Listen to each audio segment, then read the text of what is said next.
All right, we will begin. I mean, say the thing is, we have a little more thing to say about the water pollutants. We will continue by that, but anyway, to start with this, let me make a correction here, that this one is not the toxic one. This one is toxic.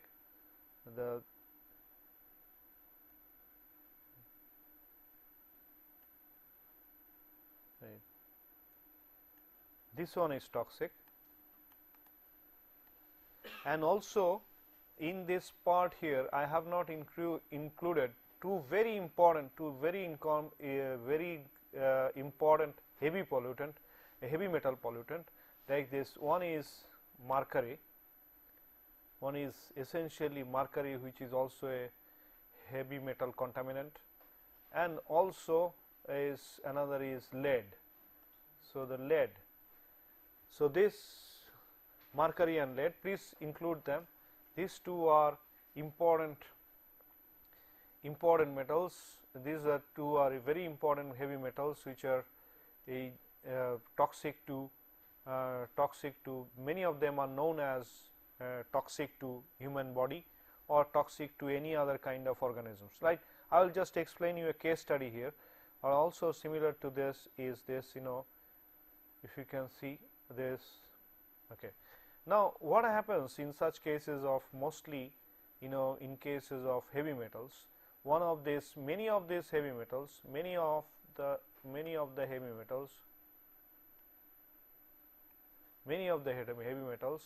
are toxic, which has they are identified as identified toxins. These are identified toxins that they can relate to nephrotoxins, which are nephrotoxins. Is the nephron is basically the kidney toxins. These are nephrotoxins generally known, and apart from that, they are toxins which generally find a good residence in gallbladders. These toxins,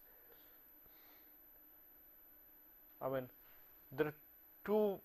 If we just observe the role of this toxin in the body physiological system, we just observe this two things like this. The toxins, heavy metal toxins get absorbed,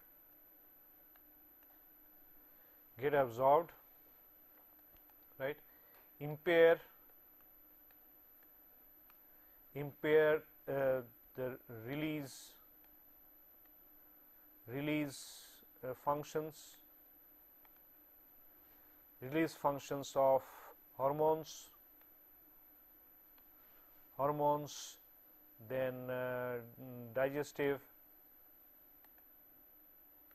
juices, impair, say, this oxygen transfer,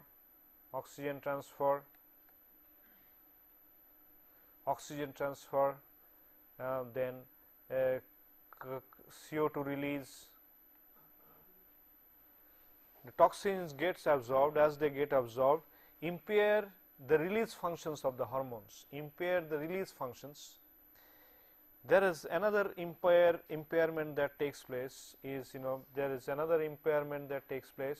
is, if you just see this, another impairment that essentially takes place here is this. If you can observe here, that they can be this say alters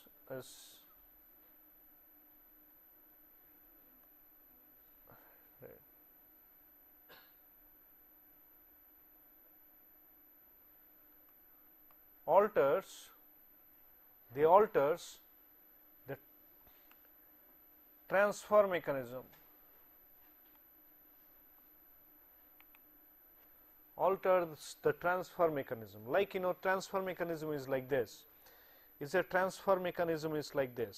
Say if suppose just this is very illustrative, just try to understand this. If there is a bodily cell, if there is a cell like this, if there is a cell, we have there is the cell nucleus here, the cell nucleus, cell fluid, you just have the cell fluid. Now here the usual functions of the cell, is to release say carbon dioxide to the bloodstream. This is say where it is connected by connected to a bloodstream,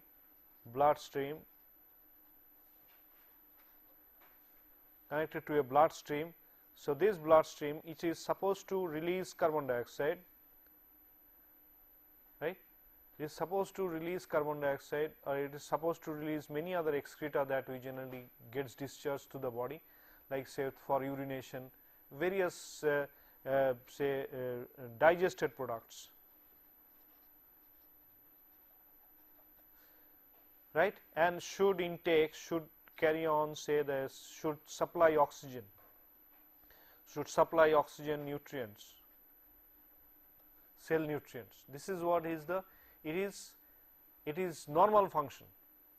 What happens now if this water contains, if this blood contains heavy metal like say mostly the heavy metals like mercury, nickel, then cobalt, CO, nickel, cobalt, or sometimes chromium, then mostly this kind of substances. What they generally is this, they damage the transfer function. You understand this? By means of what happens is the rate of discharge may be altered, rate of absorption, rate of discharge would be continuously altered. This would result in if these things continuously begin to take place, this would result in the permanent damage of the cell structure, right? The cells would naturally or regularly need oxygen, regularly need nutrients. Unless they get them, they would begin to dysfunction. This dysfunction might also, the presence of certain heavy metals which would be generally transferred by this process is called reverse osmotic pressure.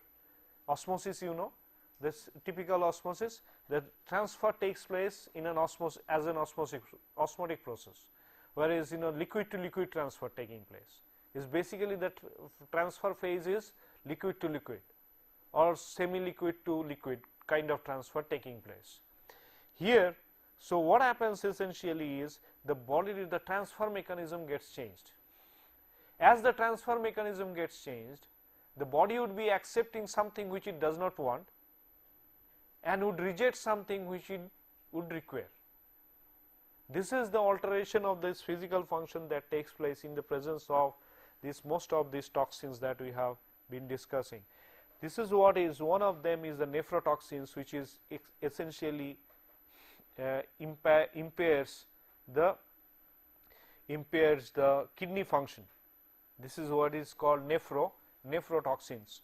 There are another, this you must be already knowing about, say you must be knowing already about the arsenic pollutants. Arsenic, is arsenic can initially the arsenic would be change the skin coloration. Persistence, this is, if it is short term, it will be changed, skin coloration would be changed. Persistence, if it is remaining, arsenic remaining in the water, arsenic remaining in water, say would relate to say kidney function, kidney cell functions, say the kidney cell functions, then say metabolism,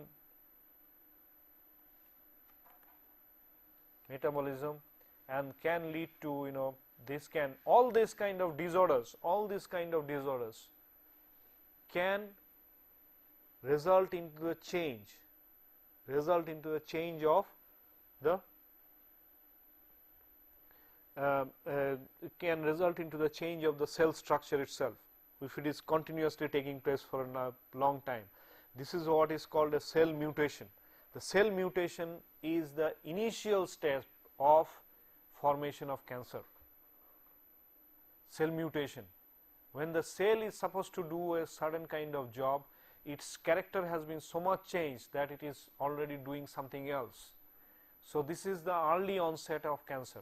When this particularly spreads from one cell to different multitude of cells, this is essentially what is known as cancer. So, all of them finally, all these dysfunctions, all these altered changes in the character would finally lead to cancer, or cancers would lead to cancers and can finally lead to fatality. They have itself this kidney and all this, when the effects are pronounced, that can itself lead to this fatality. Importantly, another important thing that is very important thing about this, many of these heavy metals are, another important thing about this, many of these heavy metals, some of the heavy metals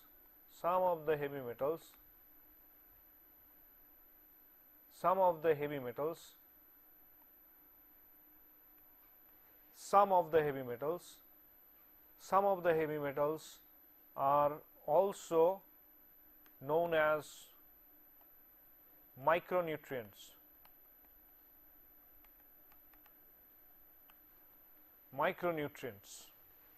They are useful. We need a little bit of cobalt. We would need a little bit of chromium also. But this again, this is when it, as I have said, this one thing that is what it says is that when they at a small quantity, they may be useful.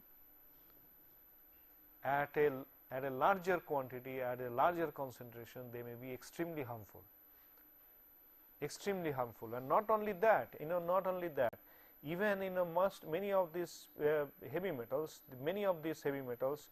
may be toxic at a very low concentration, say about 0.1 to 0.01 to 0.001 milligram per liter. They are extremely toxic even at very small level, small concentration. They are extremely toxic at very small concentration. Well, I'll discuss more on this. It's on a particularly a case study that I will explain, that I will continue, that I will begin to, that is generally is about a particular case of, this is called particular case study that I'd like to discuss here. In one of this is that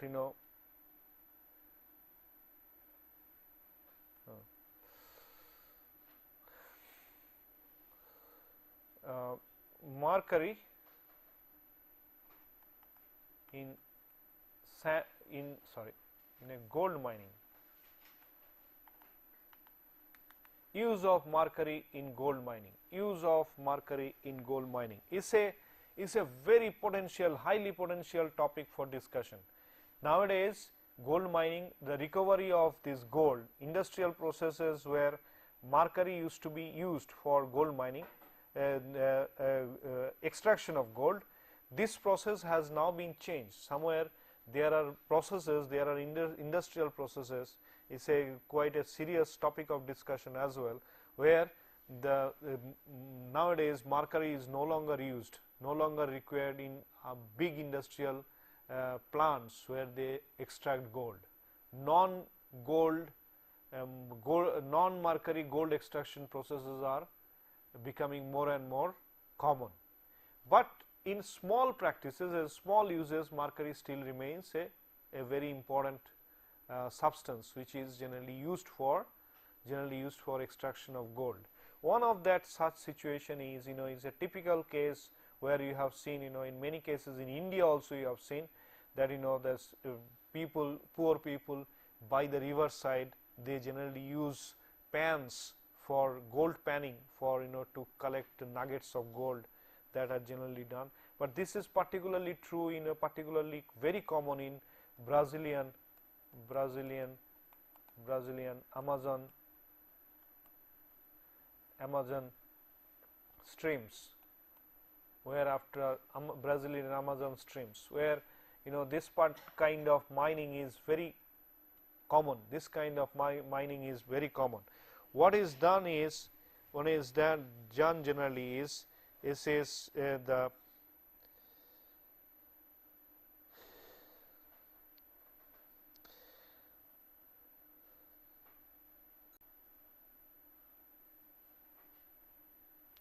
methyl mercury is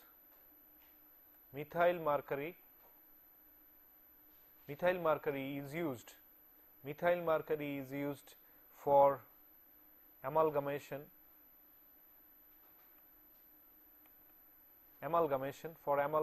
of the gold particles. Methyl mercury for amalgamation of the gold particles are generally used, right. Now, this methyl mercury mostly about 5 to 10% is used of the concentration that is generally used for the purpose of amalgamation of the gold particles.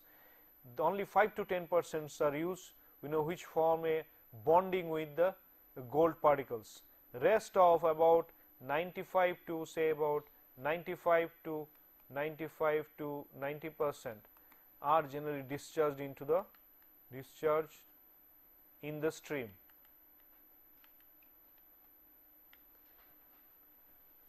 Is discharged into the stream.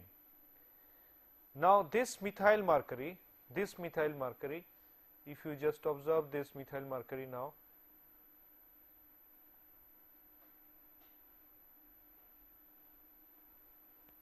this methyl mercury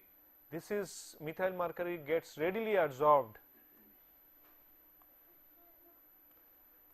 This methyl mercury, when in water, gets readily absorbed. It gets readily absorbed into the fish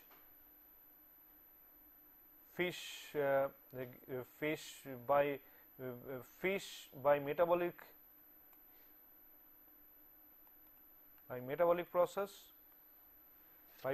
process or adsorption in the body.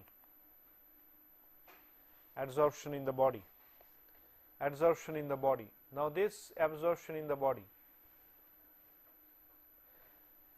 Now, as a result of which this methyl mercury, particularly the mercury, the element mercury, this element mercury is highly stable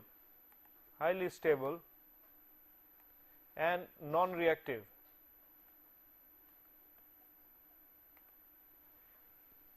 But can impart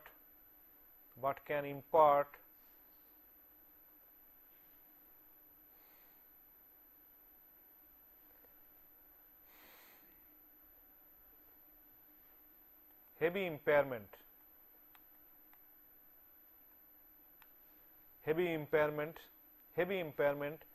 particularly in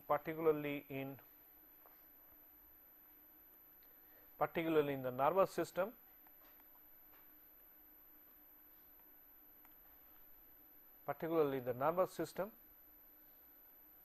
and it goes say from the food chain, say this food chain, says gold mining. If you just observe this gold mining here, then going to the fish and water species, fish and water species would finally find way into this through the vegetation and other things to the livestock, or itself it can directly go to the human population, human population, and can go further up in the food chain, Now here this human population would be directly affected by the typical kind of Mercury related poisoning. The Mercury related poisoning are something like this. Initially the impacts are the impacts, if you observe the impacts, first of all it would be is severe contamination. The first and the foremost initial symptom is body tremor. If it is body tremor is the first initial symptom of mercury being adsorbed, right.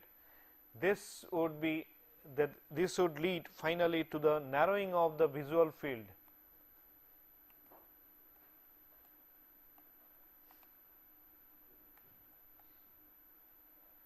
If the intake begins to continue, if the intakes begin to continue, what would observe is the eyeballs would begin to be reduced and the visibility would begin to impair.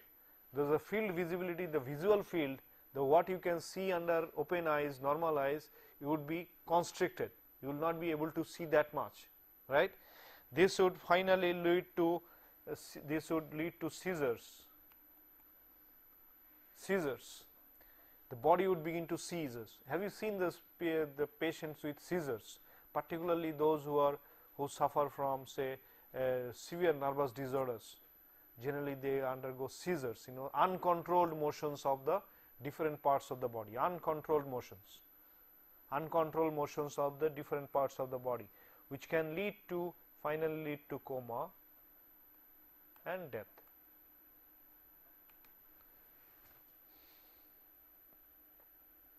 Most of the pollutants that we have, most of the heavy metal pollutants that we have discussed can have a serious health related problems as explained.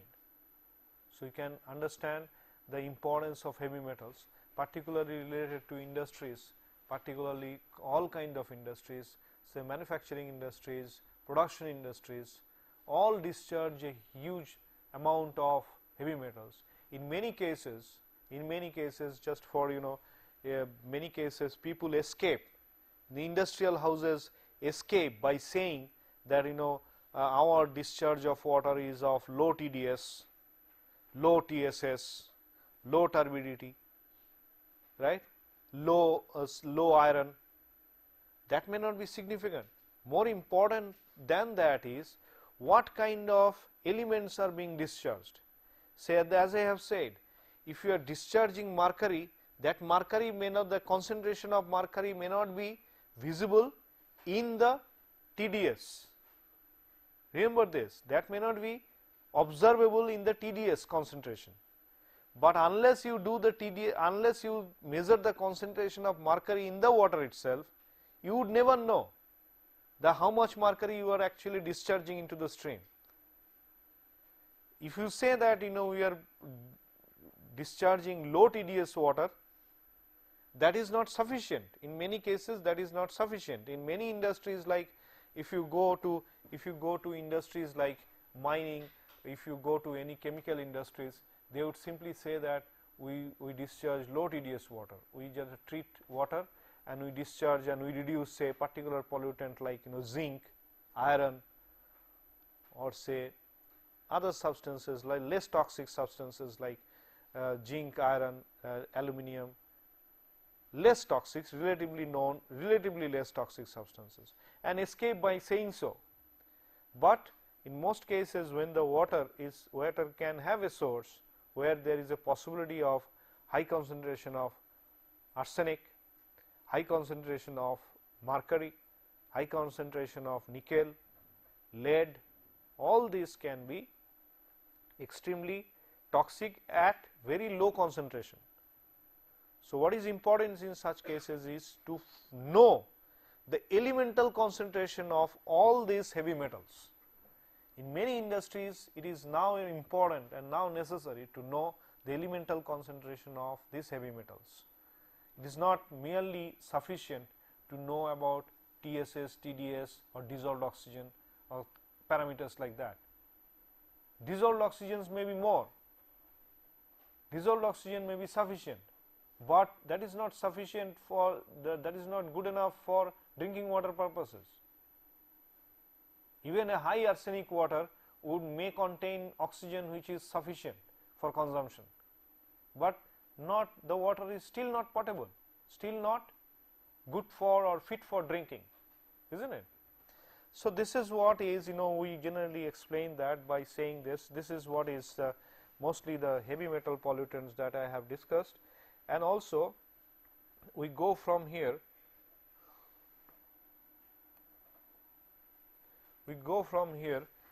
to other aspects like where we deal with this pesticides.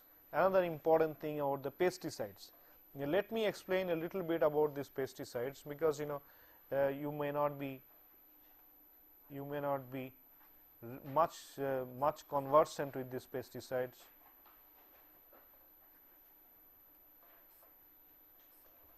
Pesticides, whenever we are talking about pesticides, mostly the things that generally come to our mind is the DDT that we know is essentially a very famously known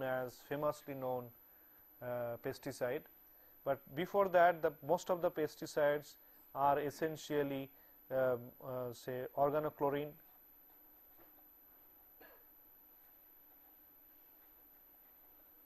organochlorides, organophosphates,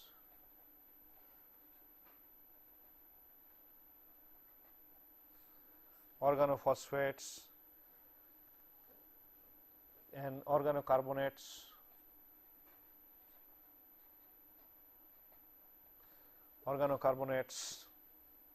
and they can be also other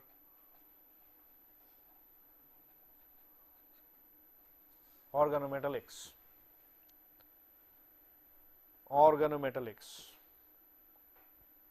Now, it has very important consequence. Pesticides are not only used nowadays for for agricultural purposes or food conservation purposes. Pesticides are being used in paints also nowadays.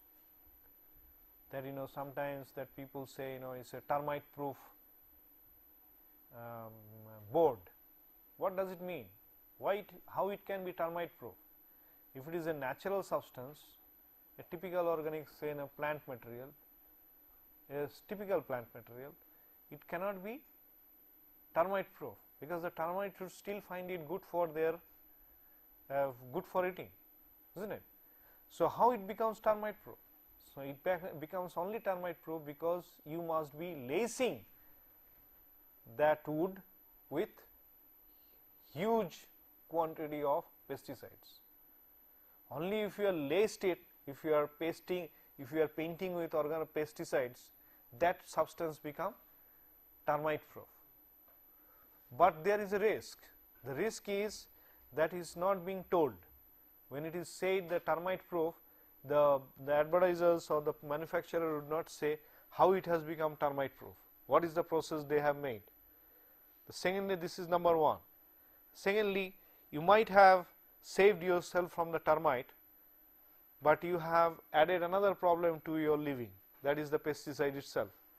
The children would use those substances, people would normally use those substances. So, you are reducing one problem by inviting another, or you are eliminating one problem by inviting another. So, this is where this is what is the implication. I will just briefly discuss about about one pesticide or one pesticides that is very famously known is that organochlorine pesticide, organochloride pesticide, that is DDT, which is nothing but dichloro, diphenyl,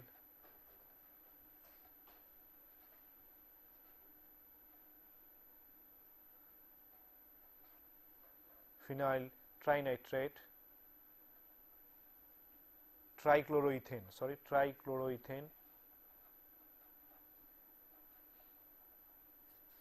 trichloroethane. DDT is considered to be a wonder chemical.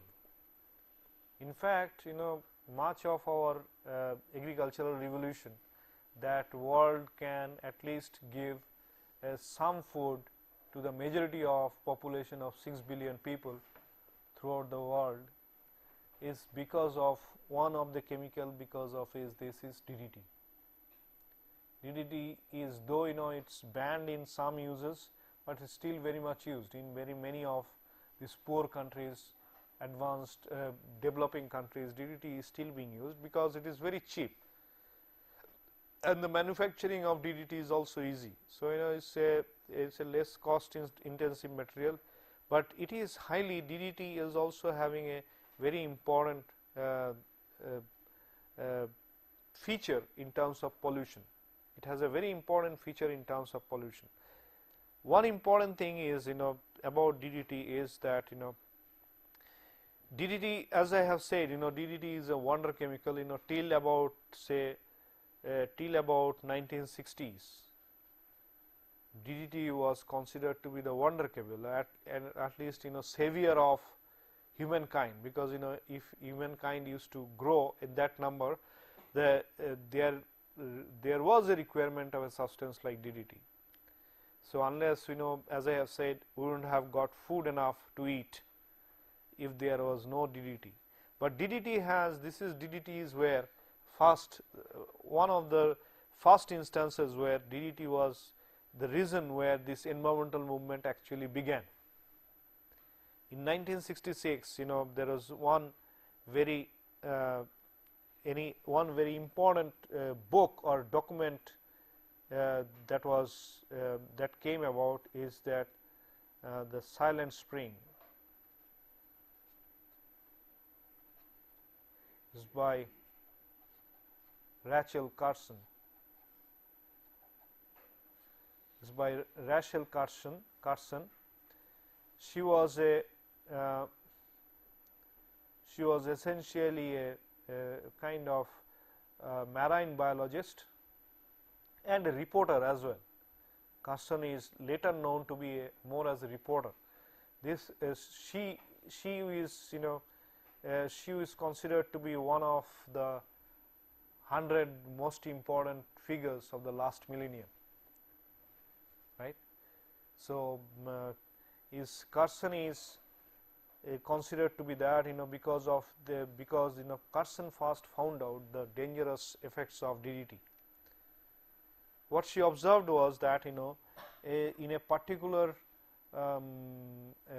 river system of USA, I think mostly in the Hudson River system, there she found that there's the river pelicans that they generally flock that area. River pelicans that flock that in that area, they could not breed their offsprings, because due to the high incidence of DDT in their metabolic system. By that time, DDT was being used in the agricultural farm fields, so that DDT, the excess DDT that was not absorbed in the farm fields, were basically being trickled down by the water, and that water used to be consumed by these pelicans. So what happened is their eggs, the eggshells were becoming thinner.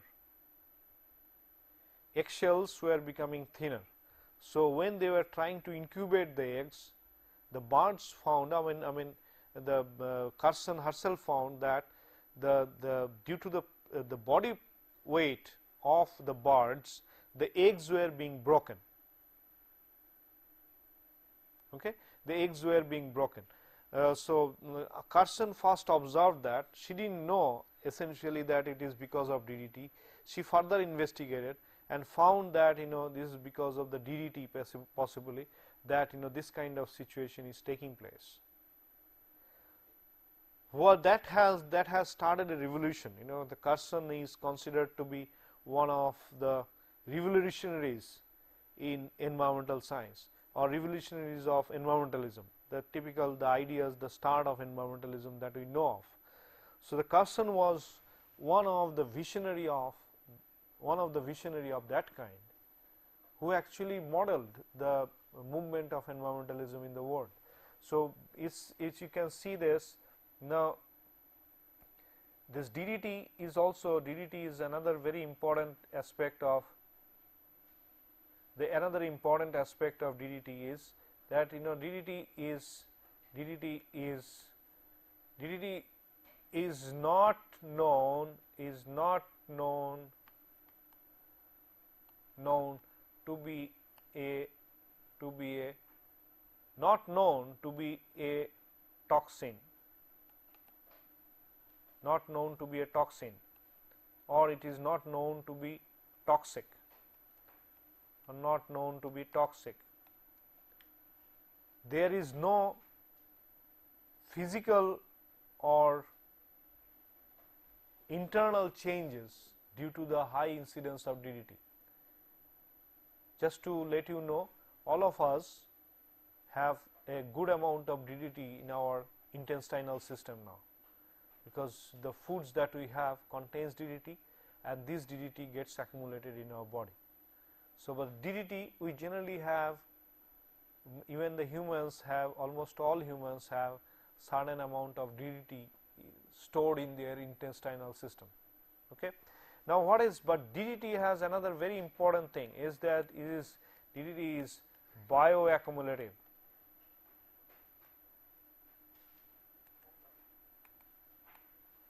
DDT is bioaccumulative, like many pesticides are. They are bioaccumulative. This bioaccumulative means that it would continuously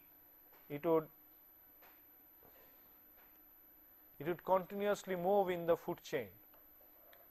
If it is in the food pyramid, if you observe in the food pyramid, the DDT would continuously move. Say the first, say just to observe the insects. Insects would have this. Insects, from the insects, the birds would have it. Birds of then the birds, then the larger bird preys. From the birds, finally it would go finally higher to say birds, or say even this is one stream.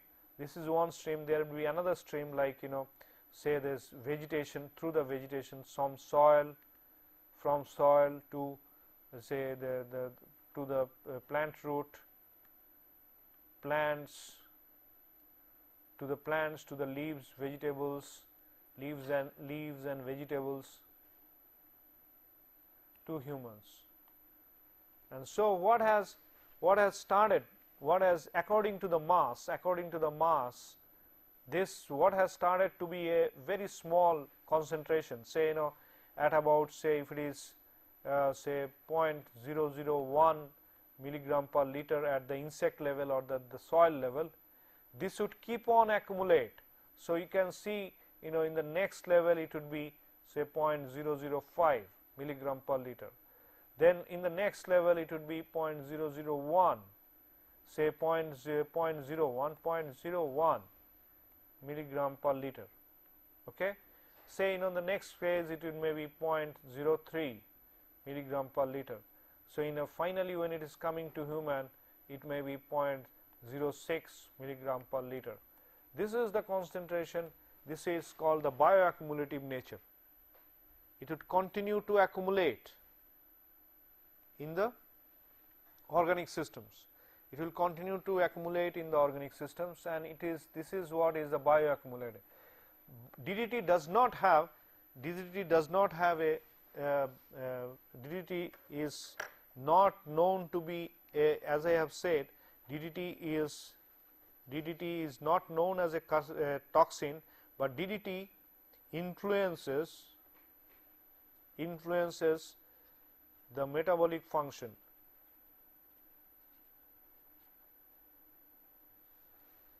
Influences the metabolic function. It also influences this ossification of the body, ossification or the bone formation, ossification of the body, ossification of the body, though it would not be generally observable, observable. So, but you can see the direct effect of DDT or similar pesticides is that a reduction in body weight, early graying,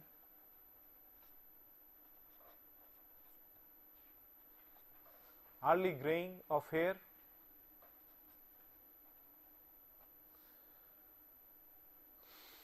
early loss of eyesight,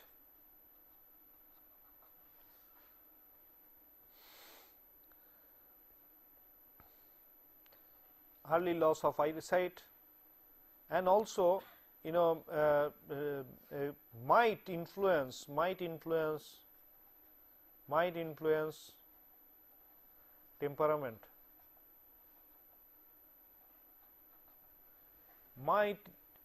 temperament, that a person becomes suddenly angry, or the person becomes suddenly very hostile, might be related to a concentration of DDT or similar pesticides in the body. Understood? So, what I mean to say here is DDT, though it would not manifest, you cannot have a clear correlation between DDT, concentration of DDT and the incidence of a certain kind of behavior, but though not being a toxin which would be readily observable, the DDT can influence the bodily functions, the growth, the physical growth, the mental growth. All these features can be directly influenced by the pesticides of similar nature, DDT.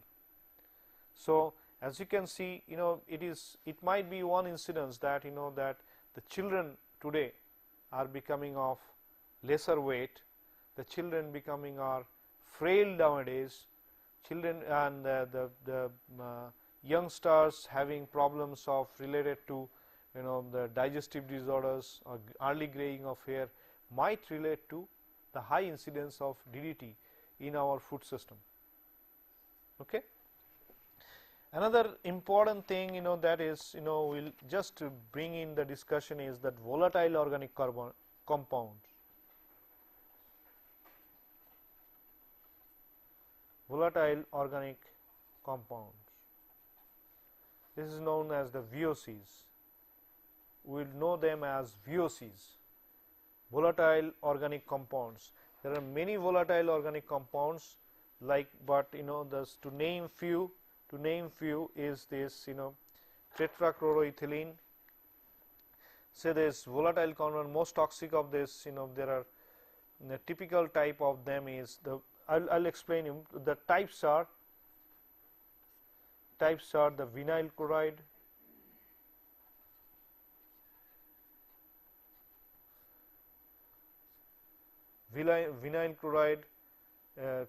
tetrachloroethylene,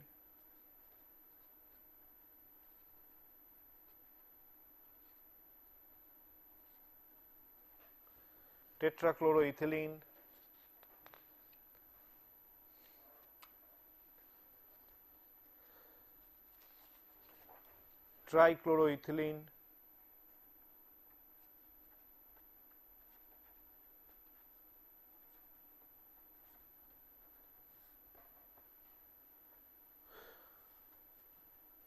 one, 2 dichloroethane,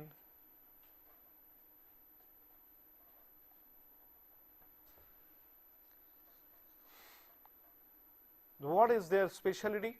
Specialty is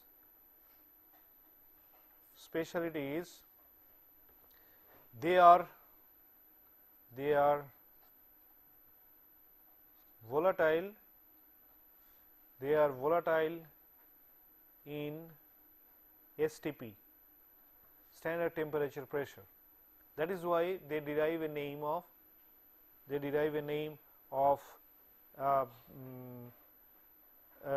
volatile organic compounds.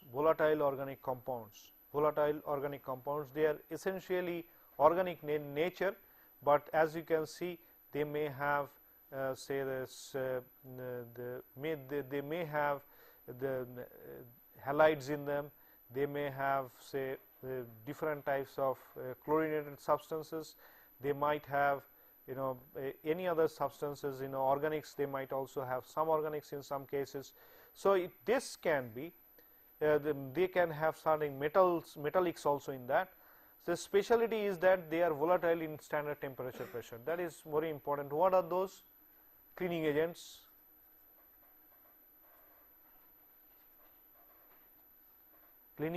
many cleaning agents are basically these volatile organic compounds. There is perfumes, sprays,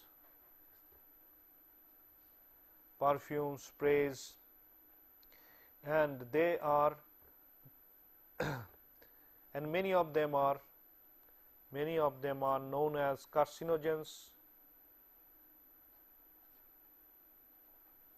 Many of them are known as carcinogens or mutagens. Carcinogens or mutagens.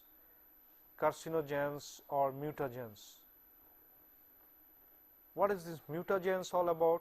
The mutagens are, these mutagens may be not leading to a carcinogen, but not generally leading to carcinoma or cancer, but they can also have local changes, local abruptive changes it can take place, changes they can take place. So, usual phenomena particularly of this, apart from being carcinogens themselves, they cause nausea, this is the vomiting tendencies, this is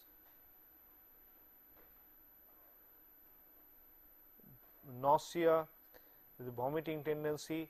So, then metabolic disorder, if it is consistent nausea or consistent say unrest, metabolic disorder,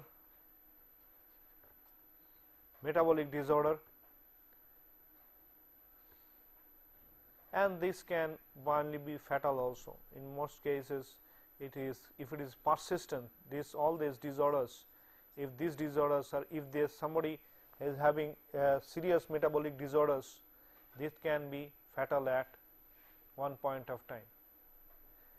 Apart from that, they are very great use, they are almost used in various sectors of the industries. All these fumigants that you know of are this, then there's fumigants, then domestic repellents,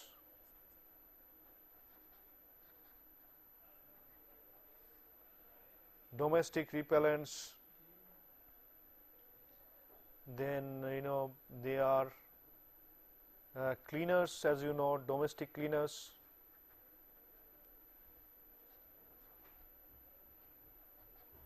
All this can result in this. Whenever you are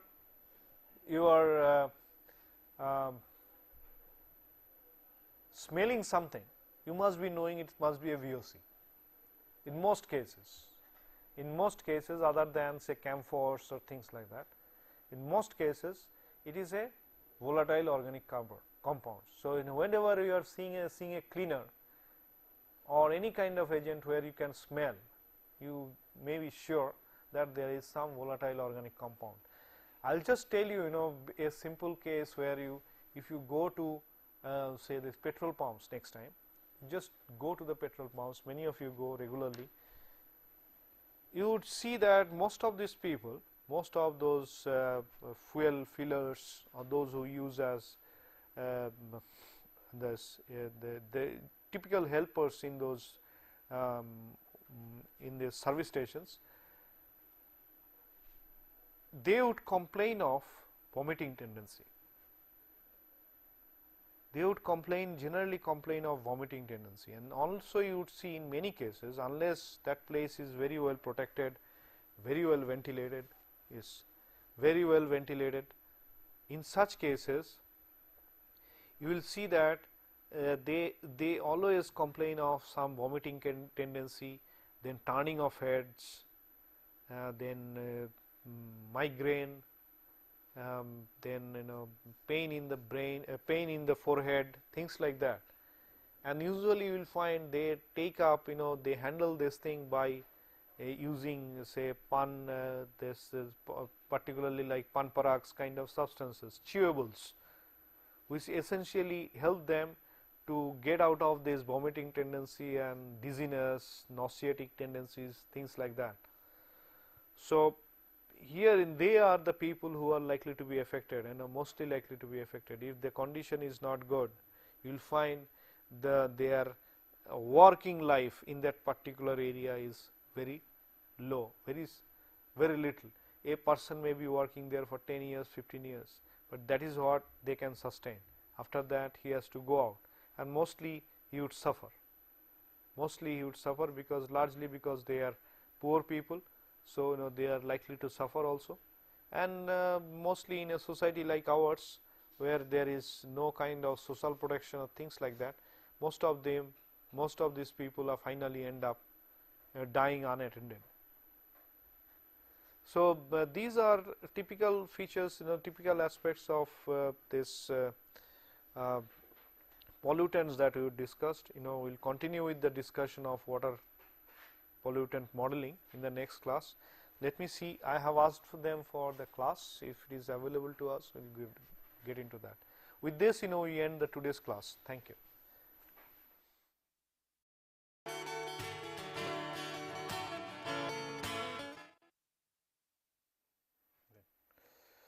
To start with, today we will begin with the discussion on this biochemical oxygen demand, biochemical oxygen demand, biochemical oxygen demand,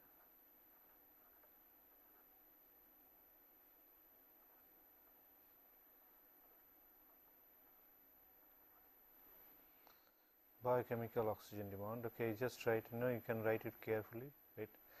Right, there are two important things that I have said earlier in the classes. Let us begin, let us deal with this oxygen demand part as such. See, here there are two differences, few differences to be made. One is, when we are discussing biochemical oxygen demand, before we go into the detail of biochemical oxygen demand, I want to discuss about two things.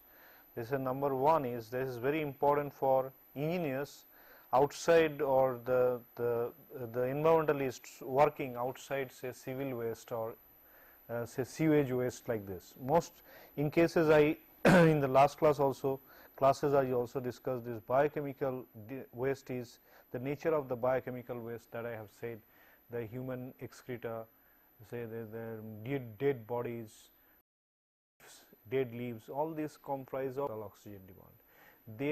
These substances are mostly in the nature, they call that they are of biochemical origin, and that is why, since they have a very great demand, in fact, as I have said, that mostly the environmental engineering started with sewage and sewage engineering. So basically there is a strong correlation of biochemical wastes with environmental engineering.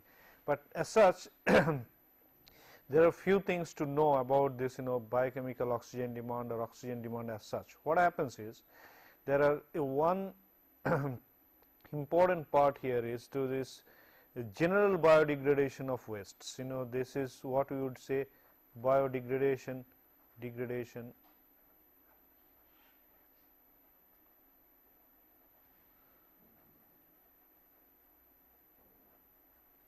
biodegradation of wastes. Biodegradation of wastes, right? The biodegradation of wastes, this can be very well be, if you just try to see this from this plot here, from this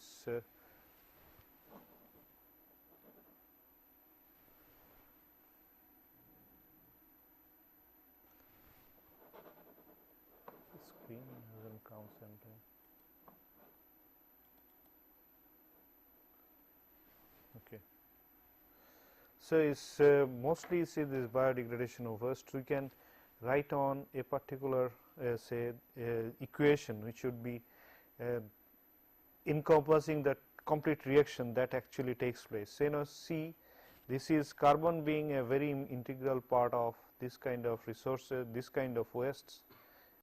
This particularly the aerobic reactions taking place. Okay, aerobic reactions taking place as the oxygen level would be decreased. Also, the sources of energy would be decreased. Sources of other sources of energy, such sunlight getting decreased, or we are not allowing other energy source to go into. In such cases, this is generally in the deep of water. In the deep of water, if you consider in the depth of water, if you just see the top column of a pond would be mostly the reactions that we generally observe would be aerobic reactions. But as we go in the depth, when there is a less of sunlight and also the water is depleted of oxygen, in such situation we would find the second state, that is the biochemical waste or biological waste getting depleted by this inorganic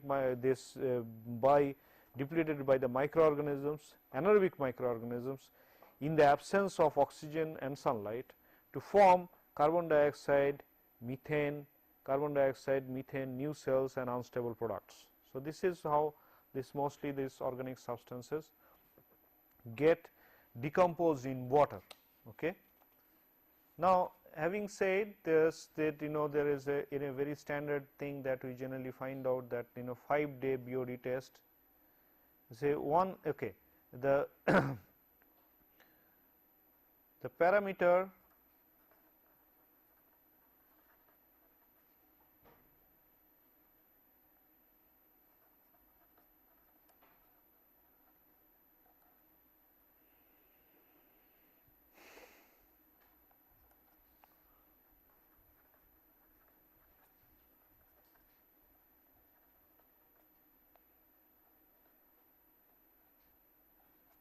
in terms of reducing level of oxygen, the parameter that explains the nature of waste in terms of reducing level of oxygen with time is known as BOD, right, biochemical oxygen demand, biochemical oxygen demand.